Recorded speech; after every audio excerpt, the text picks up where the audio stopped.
Are you about the money? Or are you trying to get a title? What's going on? Yeah, I like money.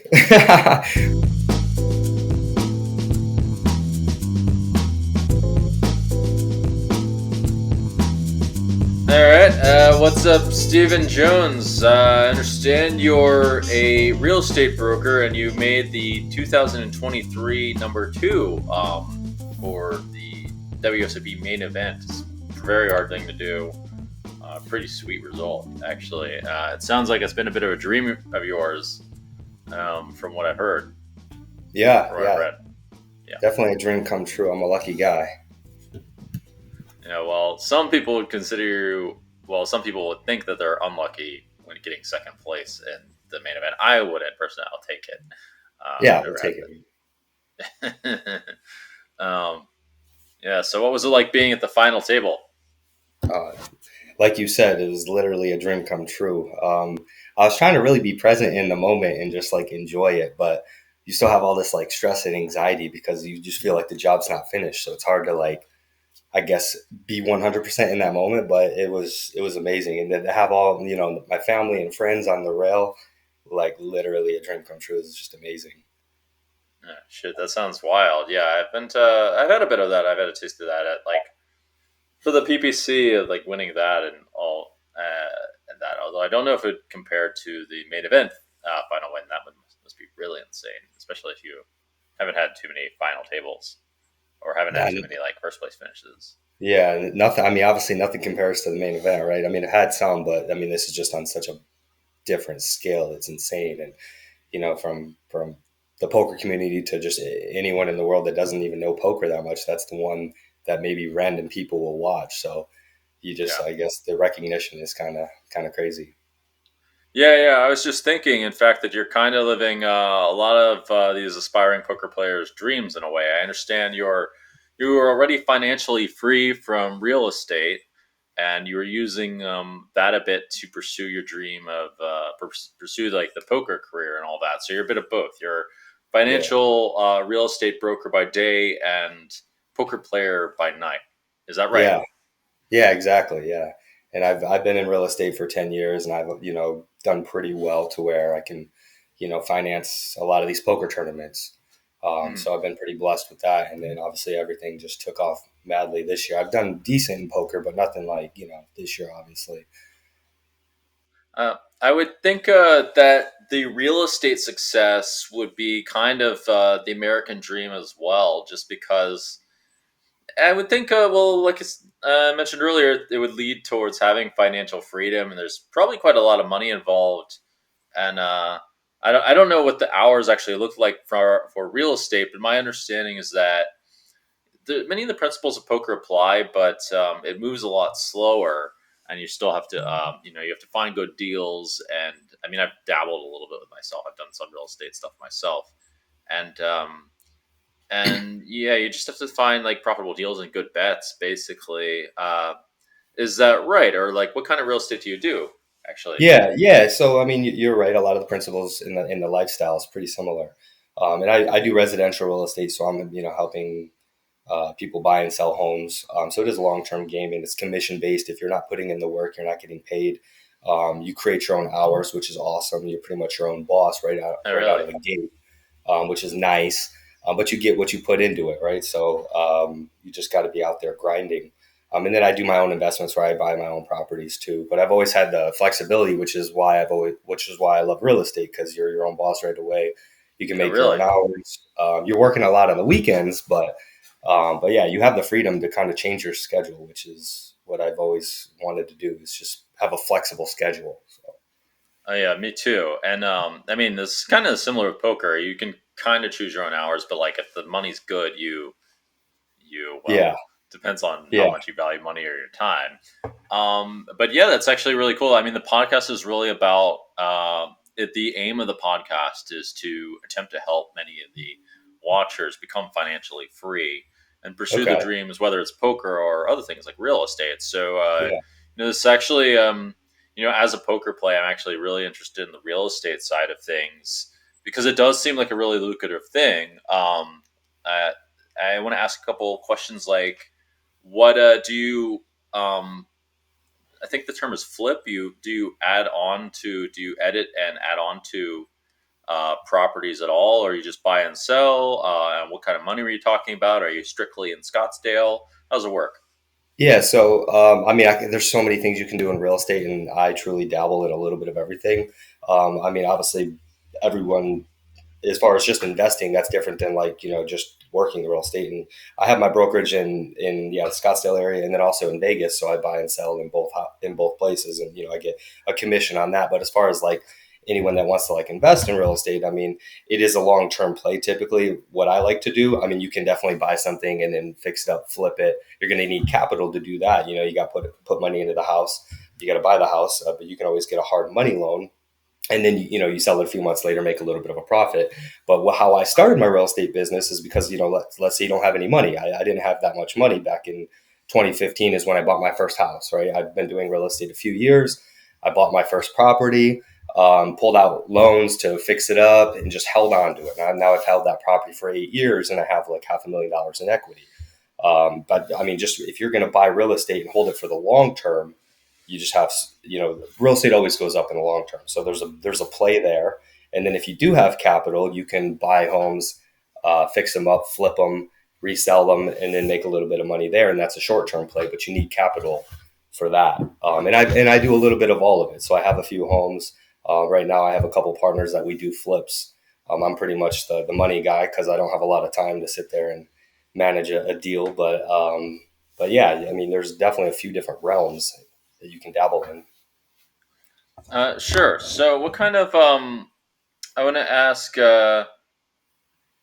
like, what kind of like money we're talking about on these flips for one thing, and also, don't you buy and sell homes as well? Don't you sell to people? I mean, is there much money in commission from sales for properties? I'm trying to figure out what kind of money that looks like. Yeah. So as far as the sales, I mean, as a real estate agent, you're typically getting 2.5 to 3% on a deal. So Hmm. whether I'm representing the buyer or representing the seller, I'm looking right around 3% commission. So you sell a $500,000 home, you're making 15K, which is great. Yeah, it might take you a few months working with each client, but yeah, it can be very lucrative. And the higher price homes, you're obviously getting more of a deal. You can work both sides too and have a buyer and a seller, or represent the buyer and the seller in a deal. That's pretty rare, but then you can, your commission goes up to upwards of 6%. Oh, okay. Um, Uh, I was talking about the flipping. I've heard a few different numbers myself. oh yeah, I actually tried to flip a house, but I jumped in into the deep end and trusted my partners too much, so it ended up becoming disastrous. I know that flipping can be one of those things you do need to know a bit about what you're doing. But I heard if like you find like the right people to partner with, you could make like, I mean, like there's like a wide range of things. But you'd have to find the right partners really. yeah. I know REITs are really real estate. I don't know, real estate investment funds, something like this. Yeah, investment fund. Yeah, I honestly, I have never dabbled in REITs, so I couldn't comment on that. Oh, But I really? can comment Huh. on, yeah, I haven't done anything with REITs. I know a lot of people pool their money and buy a bigger investment, and you're getting returns. But I honestly haven't dabbled into that realm, so I couldn't comment on that too much. But as far as like the flipping stuff that I do, you're 100% right. I mean, who you partner with is everything. And people that have done it, they have all their expenses just nailed to a T. They have their contractors and those prices. I mean, you can get screwed over from contractors. That's a big part of this business. Is there's a lot of shitty ones, so you got to be careful. So the people I'm partnering with have done X amount of flips where they have a proven model and they know their costs. So there's like not going to be as many surprises. The returns aren't crazy, but I mean, you do enough of them and consistent enough, they add up. So let's say a lot of the stuff that we look for, we do residential flips. You can do commercial flips. I mean, there's so many, apartment buildings. Scale up from there. But a lot of the stuff we do, we're picking up from like anywhere from 350,000 to like 700, and we're just looking at, okay, what's the neighborhood go for? What is the value after remodel? Typically, a lot of the in that price range, we're looking at 2 to 3,000 square feet homes, like right in that range, and we're probably dropping 100K into them for remodeling expenses. That's roughly what it costs. for what we do, and then maybe we're returning 100 to 150 on Oh, top of okay. that. So the I big mean, that part is sounds looking pretty at good. what the values. Yeah, it's not bad. We're looking at the values, what they could be as like something super remodeled, and then just trying to get it at a discount are your biggest things. Oh, okay, yeah, yeah. So, I mean, you basically have to get good deals and not get screwed by Right. contractors and or whatever kind of people that you're hiring for any of the jobs. Yeah. Sounds like you kind of have to have all your ducks in a row, kind of. Yeah. You got to have your people. If you have a good slew of contractors, you're winning already because your costs are going to be good and they're not going to screw you over. They're going to be timely. So that's huge. Okay, okay, yeah. I think yeah, it would take like a minute for anyone like watching this to get like into start flipping properties or something like that. Yeah. Like I just see it more realistic that they might start selling some, or that maybe even investing. I mean, investing is one thing that I think is important for a lot of successful poker players in some kind of property. It seems ridiculous to not have some kind of real estate. I Yeah. personally, you talked about Las Vegas. I personally bought like a couple condos in Las Vegas, and I think those are really good investments because you can also rent them out. You got to know how much you Yeah. do with like rent out, buy, rent them out like real boring stuff. That's hard to up though. But Yeah. like in Vegas, it's like the properties on the along the strip go up actually pretty well, especially with, or at least they were um, prior to F1. But Right. they're still like good, and you can rent them out like all the time, which is also Yeah. good because like if you can't rent out a property and you're trying to rent it, you got a problem. You got problems. Right. Yeah. So how much of that kind of stuff have you done? Is that like a big part of your portfolio? Is investing and just renting places out, or what? Yeah, and that's pretty much how I started. So, and I think that's the easiest way for anyone to get started is just go buy a house, go buy a primary residence, right? In a few years, if you want to move, you can just hold on to that asset, rent it out. It's appreciating over the time, and then at least your tenants are paying your mortgage if you have a mortgage on it. So I have three rental properties, and then this property I just bought, my new primary. I plan on getting another rental property in the next 6 months. But yeah, I mean, you just accumulate properties, rent them out. Your tenant, if you do have a mortgage, your tenants are covering that, or there's a gap there where you're making a little bit. If you're able to buy cash, then you're making all of that profit. But most people can't do that. So the average person is going to put a small down payment, and then hopefully they can rent that out. Let's say they break even and they're only getting their mortgage. Well, that's fine. At least you're acquiring the property, and then in a couple of years, rents will go up and your mortgage is the same. So that gap just gets bigger, and you're making more monthly while you have this asset that's appreciating, right? Because real estate always goes up over the long term. So that's Sure. the best way to get started. Just start trying to acquire properties. I also think that real estate would be useful these days because there's a whole lot of signs of kind of a whole lot of signs of like economic recession and things like that. And actually, there's issues of, well, I don't know how. One thing I should ask you about is I've been reading. I watched a couple videos about how the housing market is actually got some issues lately because there's this growing divide between the middle class and the upper class, and it's making harder. Yeah. It's becoming harder and harder for the lower class to buy properties. Is that right? And how do you think, if that is right, how do you think that's going to affect the prices of real estate in the future? Yeah, it's really weird time, and the middle class is certainly getting squeezed. It's honestly my opinion. I mean, you could probably get 100 different opinions from 100 different realtors, but I mean, it's just such a weird time. So the middle class is getting squeezed. No one can afford homes. The prices are going up, and it's hard for me to see pricing coming down because we have no inventory. Because Hmm. in the last few years, they lowered interest rates during COVID. A lot of people have sub 3%, sub 4% mortgages. Those people aren't going to sell. Those are usually savvy people who refinance. A lot of people, I think there was like 2/3 of people have a mortgage under 4%. So this is keeping our inventory down because nobody wants to sell this 3.5% interest rate and then go buy a new house at 6-7%, right? So they're holding on to these homes and maybe turning them into rentals and then buying a new home. So that's limiting the amount of homes we have on the market right now in Arizona, for instance, in the Phoenix metro area. We have like 1/4 of our normal inventory.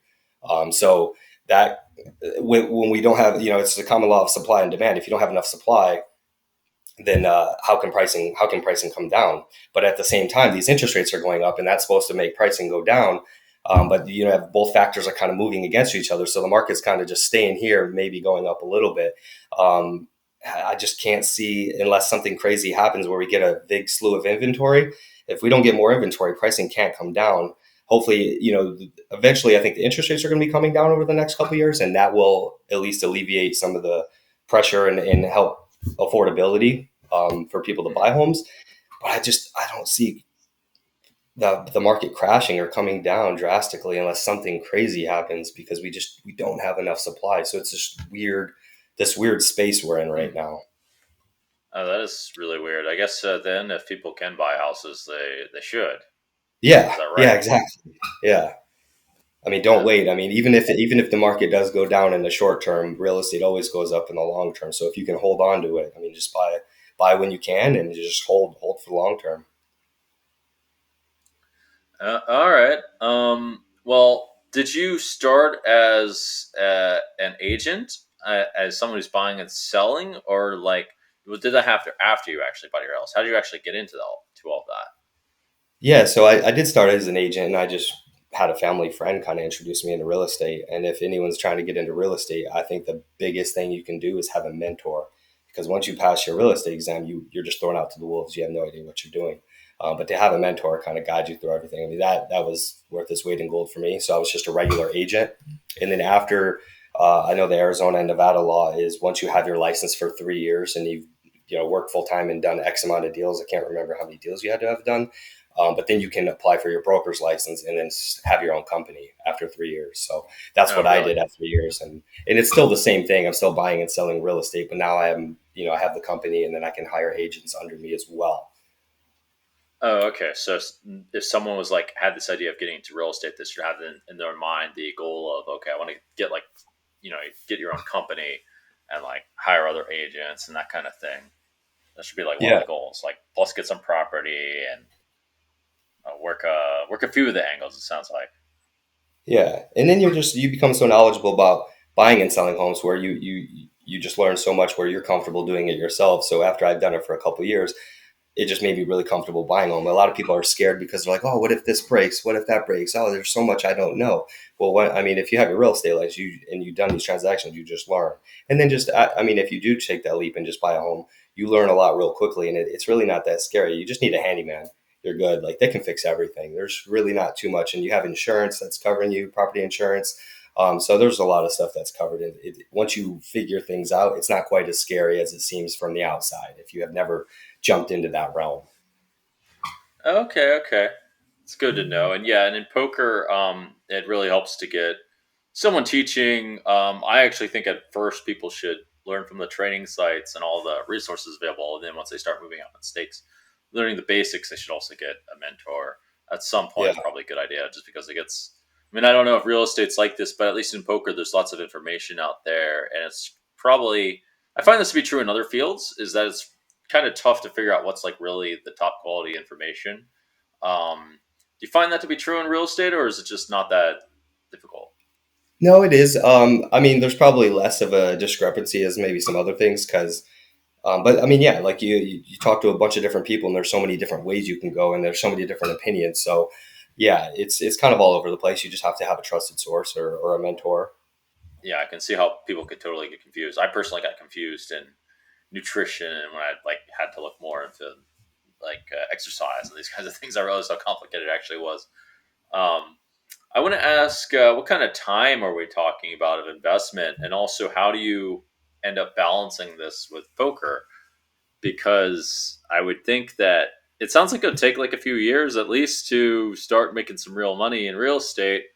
And I don't Yeah, know what kind of hours are we looking at here, and where does the poker fit in? yeah. So, yeah, at first it was, I guess, less poker, because it probably took me a good year and a half, 2 years before I started making six figures in real estate, and then Oh, have a little bit.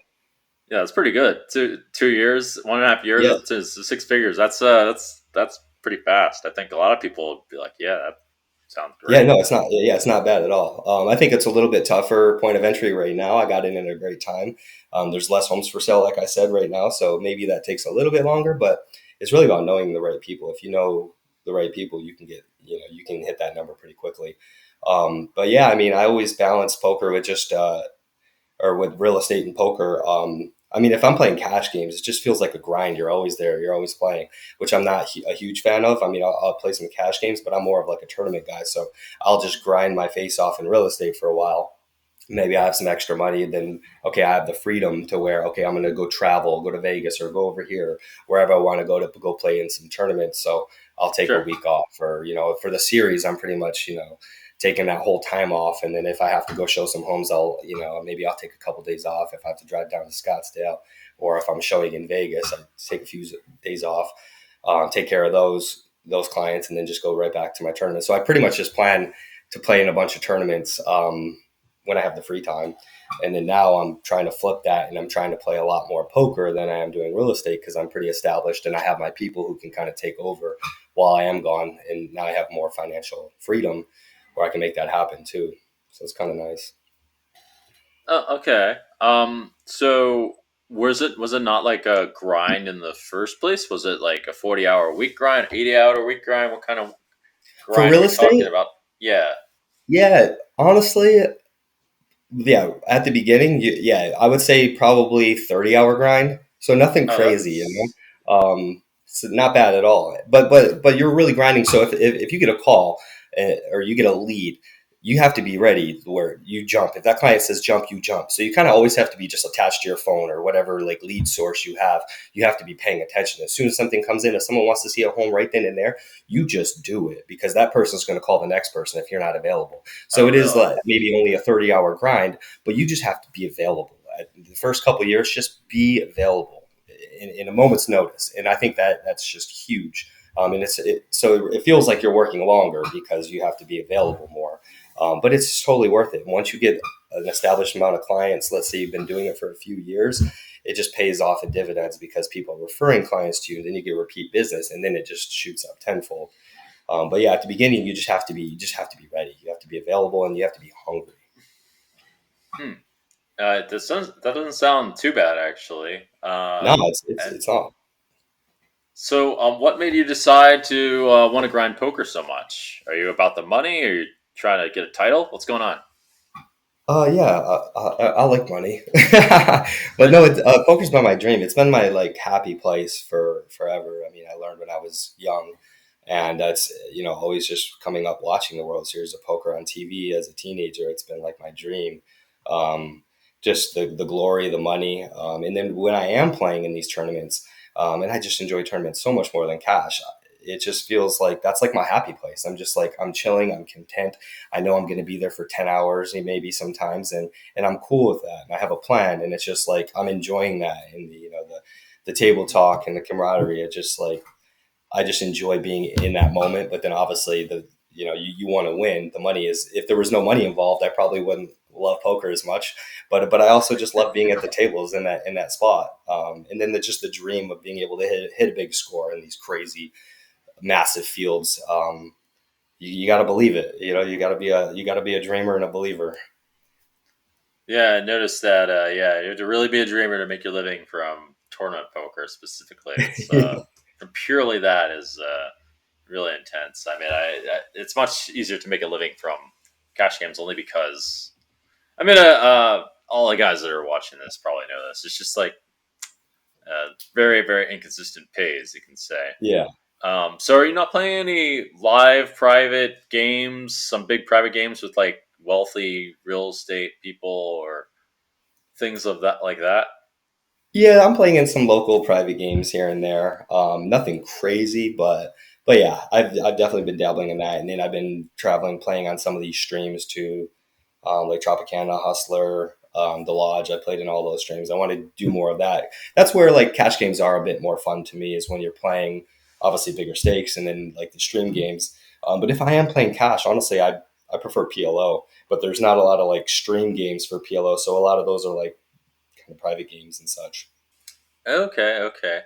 Yeah, I was about to say, like, for me, the cash games are much less of a grind just because things are a lot more relaxed and casual and not so tense. Whereas I find tournaments specifically, everyone's very tense and Yeah. people have to play really tight and serious because The bubble, there's the bubble and all that, but in the stream games, you get to eat whatever you want. You get a massage. Well, massage either way, but or like a private game, you get to do that, or you could take a break and hang out with Yeah, everyone, or whatever it is. Where it's like it's kind of like a party at a private game, or it can be, and at yeah, a stream game, it's like a novelty um, yeah.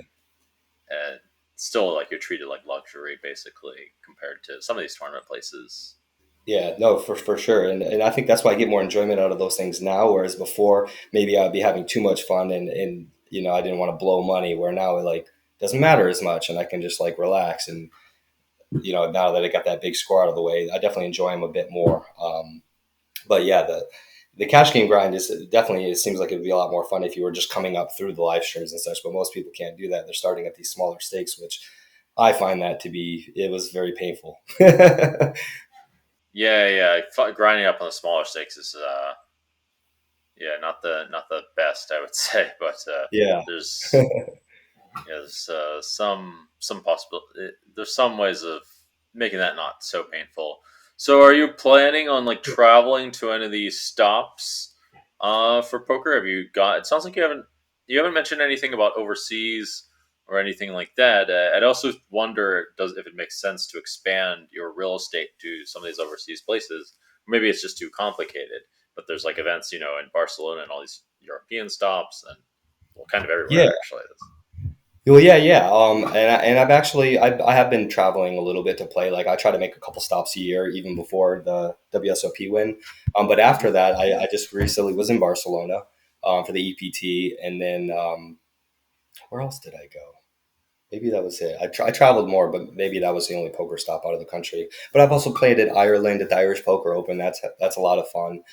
So that's kind of been my thing, like traveling and playing because yeah, you're going to play in these tournaments. Worst case scenario, you lose, you bust a tournament. Well, hey, you're in another country, go explore. So it's like the perfect combination. I know you do it a lot too, so you can appreciate it. But as far as like expanding real estate into some of these other places, probably too complicated. I don't have the time or the energy to put into that. But to travel to play poker is pretty awesome, and I definitely want to ramp that up a little bit more. Okay. Yeah, yeah. Well, there's loads of possibility for that. It's too bad. I hear about all these real estate possibilities in like Cyprus and all these crazy places. And I think like there must be just loads of opportunity somewhere. It's just maybe too complicated to get to know the people, know who's good and who's bad, and that kind of thing. It's not that complicated in poker, but you do have a bit of that problem as well when you're thinking of going to play in live games. But you can find out pretty quickly from just asking around and that kind of thing. Yeah. Maybe just real estate doesn't work like that. Is that right? Well, no, I mean, I guess you could figure it out. But I guess I was thinking you were coming along the lines of like starting my brokerage out there. But as far as like investing, yeah, like you said, you just ask the right people and do your research. And there's definitely opportunities. I've heard the same thing with some exotic places. Like there's really good investment opportunities. But I would think that you probably have to have a decent amount of cash to buy something. I don't know how like getting a loan on something like that would work. So you probably need cash if you're buying anything or doing anything like that, which is obviously doable now. But yeah, you just got to ask the right people, like you said. Well, one thing is that the legal situation varies per each country. I mean, it could be better actually in some countries Yeah, than in the USA, but you need to have like law knowledge. I think when it yeah, comes to real estate, you need to have like knowledge of like the laws and how these investments work when you're investing in sketchy places where who knows what can happen. right. Yeah, that is definitely the scary part. Yeah. Well, do you have anything else you've got planned in the real? Do you have any big projects? Do you have any big games you got planned, or goals? Or another thing that this podcast is often about is about making a positive impact. And so, like, if you do you have anything altruistic planned that you do with your money that you haven't mentioned before? Um, as well, because I've dabbled a bit in that kind of area, and the theme of the podcast, as I said, is to find ways in which to help the world at large, or especially the audiences, Yeah, yeah. make As far sense. as yeah, as far as what I'm doing, I mean, I'm kind of dabbling all over. Did you, when you asked me, did you mean like charities and stuff like that? Is that what you're asking, or like what else am I doing? Can It you can mean rephrase? charities, but charity is Yeah. only one aspect of helping Yeah. in some kind of way. It's actually not even my favorite way of helping because charity has lots of problems, and there's lots of ways to give charity that actually do not do good, which is a bit of an issue. And so, actually, Yeah. starting businesses seems to be the move to make in a lot of spots. For Okay. example, Yeah, honestly, I'm still like trying to figure that out. I was actually just talking about this recently, because I just completed like so many things on my vision board. Now I hmm haven't allowed myself to create a new one yet because I've been just all over the place. But my goal is by the end of the year, I'm going to create a new vision board and figure out what that new vision board is as far as what my next goals are. I mean, I have a few things in mind. I don't have them all on concretely yet, but like I said, I was starting the flipping stuff, so that's one thing that I'm going to be more heavily into. I was looking into charity stuff, but I just started talking to people, so I got to figure out what that works. And just like we've been talking about this whole time, like it's all about who are talking to the right people, because you can get screwed or donate to a charity that's not doing the right things, like you said, which is unfortunate, but it happens. So I'm still trying to get all my ducks in a row and figure out what those next things are. But I know I'm playing a lot more poker. I'm going to be trying to play a lot more streams, and just kind of get out there more in that realm. And then kind of have my money in real estate work for me rather than like cold calling and trying to grind these deals, maybe more on the investing side yeah, now as opposed to the grind side. yeah, cold calling is cold calling is so annoying. Yeah, it Um, is. I know I have a little bit of experience with that. So when it comes to charity, it's partly that charities are not always honest or just don't use the money efficiently. It's also that like sometimes you can give money to causes and like they totally use it in the way that they're supposed to. But if for example, if you just continuously feed people, you're not people still need to. They're always going to be hungry and they might end up depending on you to get the food versus trying to earn their own food and get their own food for themselves. So it so happens that it's you want to think of how you make these systems sustainable so you don't have to like keep doing something.